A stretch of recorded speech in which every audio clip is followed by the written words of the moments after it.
समूह सात संगत जी, प्यार भरी राधा स्वामी जी। सात संगत जी, आपके साथ एक छोटी सी साखी शेयर करने जा रही हूँ जो बहुत ही आपके मन पर प्रभावित पड़ेगी। आप इस साखी को ध्यान से सुने और शांति से सुने। आपको एक बहुत बड़ा रूहानी मैसेज इस साखी से ज़रूर मिलेगा और हमें कमेंट में ज़रूर शेयर करें जी। मच्छर और रामदीता प्रेमी सत्संगी थे। वो बाबा जी से बहुत प्यार करते थे। जब तक सुबह उनको अंदर गुरु के दर्शन न होते वे काम को हाथ न लगाते। उनका कहना था, पहले गुरु फिर काम। अब जब एक शिष्य अपने गुरु पर इतना विश्वास कर लेता है कि मुझे ना कुछ खाना है, ना कुछ पीना है, ना कहीं जाना है, बस सुबह उठकर नहा धोकर ध्यान में बैठना है और तब उठना है जब मेरे गुरु को दर्शन देने आएंगे, तो मान लो कि वो जो गुरु हैं उनको आना ही पड़ता है अपने शिष्य को मनाने के लिए। क्योंकि कहते हैं बच्चा चाहे माँ बाप से नाराज़ हो जाए पर माँ बाप कभी बच्चे से नाराज़ नहीं होते। जो प्रेमी हो गुरु भी उनकी देखभाल करता है, कभी कभी आजमाइश भी करता है।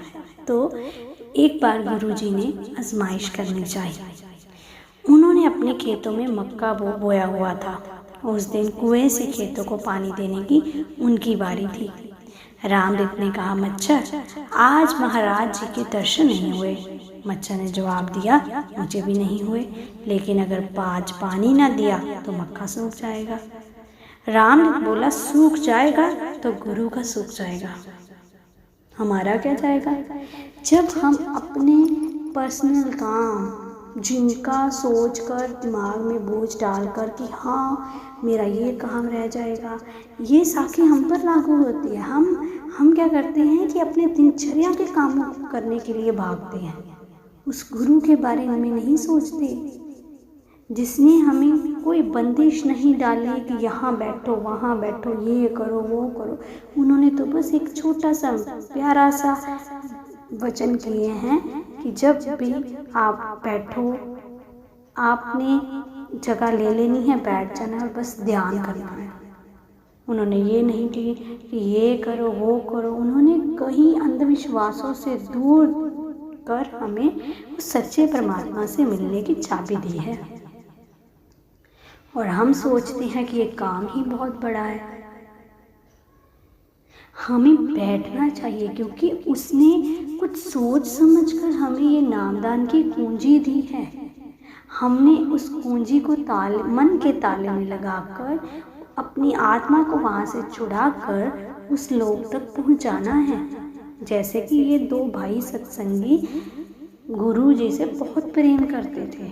बड़े भाई ने तो इतना तक कह दिया, सूख जाएगा तो सूख जाए, गुरु का सूख जाएगा, क्योंकि उनको पता था कि गुरु हमें दर्शन देने आते हैं तो गुरु को हमारे सारे काम काजों का पता है। फिर हमें किस बात की चिंता, जब वह जानी जान है फिर हमें किस बात की चिंता। हमें किसी बात की चिंता नहीं होनी चाहिए।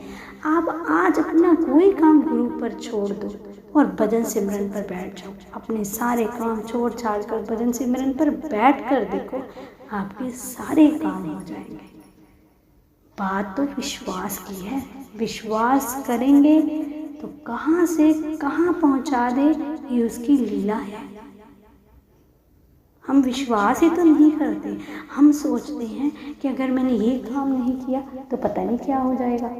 हमें यहाँ के लोगों का फिक्र है, पर वहाँ जो गुरु बैठा है, जहाँ जाना है, जहाँ से आए हैं और जहाँ पहुँचना है, उसका कोई फिक्र नहीं। असली घर तो वो है, ये असली घर नहीं है। रिश्ता जोड़ना है तो उससे सच्चे परम पिता से जोड़ो। यहाँ पर रिश्ते जोड़ने से आपको मिलेगा क्या। बाबा जी ये नहीं कहते आप लड़ते रहो झगड़ते रहो, अगर आपको भजन सिमरन में बैठने का समय नहीं मिलता, ऐसी तो कोई बात नहीं है। रात भी होती है, दिन भी होता है। आप अपने काम को इस तरह से डिवाइड करें कि मुझे प्रभु से मिले हुए नाम जप को सिमरन में करना ही है। चाहे मेरे 36 काम मेरे आगे हैं। हमें विवेक की ताकत दी है। बाबा जी बार बार कहते हैं, पशुओं और इंसानों में अंतर यही है कि हमें विवेक दिया है। अपने विवेक को इस्तेमाल कर हमने अपने काम को डिवाइड करना है और भजन सिमरन पर बैठना है। तो रामदेव बोला, सूख जाएगा तो गुरु का सूख जाएगा। और दोनों फिर भजन पर बैठ गए। 1 घंटे के बाद महाराज जी के दर्शन हो गए, तब उठकर रहट चलाई। 1 घंटे बाद अपने उन गुरु जी ने आजमाइश की कि क्या पता ये उठ जाएं अपने काम के लालच को देखकर, पर वे उठे नहीं। वे बैठे रहे भजन सिमरन पर। 1 घंटे बाद जब बाबा जी उनको दर्शन देने, अंदरूनी दर्शन देने आए, तो उन्हें खुशी हो गई। जब उनकी सुर्त टूटी, उन्होंने अपना वाहन चलाया और खेतों में पहुंच गए। खेतों में पहुंचकर उन्होंने क्या देखा कि मक्का पहले से भी 2.5 गुना ज़्यादा हुआ है। उनकी खुशी का कोई ठिकाना नहीं रहा। हे मालिक, तेरी लीला अपरंपार है। हमें तुझ पर विश्वास है, तू हमें कहीं नीचे नहीं गिराएगा और हम तेरे विश्वास को नहीं तोड़ेंगे। हम रोज़ भजन सिमरन करेंगे।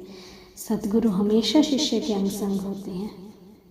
हमने उस नज़र को खोलना है, उस विश्वास को बनाना है और हर बात में वे हमारी मदद करते हैं। तारे आसमान में ही चमकते हैं, बादल इतने दूर हैं फिर भी बरसते हैं। हम भी कितने अजीब हैं मेरे सतगुरु, तुम भीतर रहते हो और हम तुमसे मिलने को तरसते हैं। तो आज की साखी आपको कैसी लगी, हमें अपना प्यारा सा कमेंट देकर ज़रूर बताएं और इस साखी को शेयर करें, लाइक करें और इस चैनल को सब्सक्राइब भी ज़रूर करें जी। राधा स्वामी जी।